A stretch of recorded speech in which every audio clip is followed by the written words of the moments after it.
He was on his feet before the ninth bell had sounded its note. He crossed the room and closed the door. He slid a heavy bolt of steel into its housing, and the sound it made was final. "There," he said.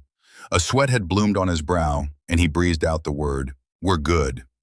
"Leo, what the hell is going on?" I demanded. "Nothing, man. Just a weird rule," he said. He would not look at the door. He turned up the sound of the game until it was a roar in that small room.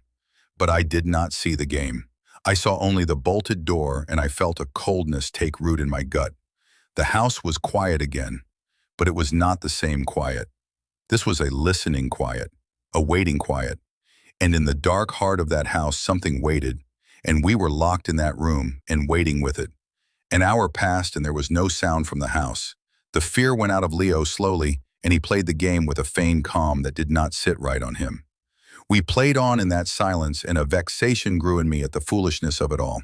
"You really need to tell your parents this is a certifiable way to raise a serial killer," I said. He gave back a fake smile. "Tell me about it." Then came a sound from the rooms below. It was a soft and measured thumping on the boards of the main hall. "What's that?" I whispered. Leo played on. He stared at the screen, and his fingers worked the buttons as if he did not hear. "It's nothing. House settling." "That's not the house settling, Leo." The sound ceased. In the quiet, I could hear the blood in my own ears. Then there came a new sound, which was a dragging sound, a scraping of some great weight across the wood floor beneath us, as of a heavy thing with broken feet. I muted the television. "Okay, that's definitely not the house," I said.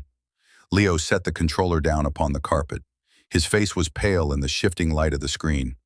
"Just ignore it, Liam. Please. It goes away if you ignore it."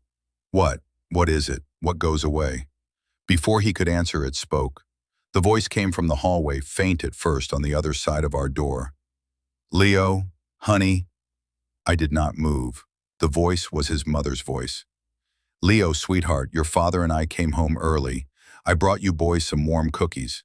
Open the door." I looked to Leo and saw a boy cast in tallow. He stared at the door as if it were the gate of hell itself, and he raised a trembling finger to his lips and shook his head. "Leo, that's your mom," I whispered. "Don't be silly, sweetie, we're inside," the voice said. It was just outside the door now. "I just baked your favorites, chocolate chip, they're getting cold." The scraping from below had stopped. There was only the sweet persuasion of that voice in the silent house. But the voice was wrong. There was a terrible perfection in its sound, like a memory of a voice and not the voice itself.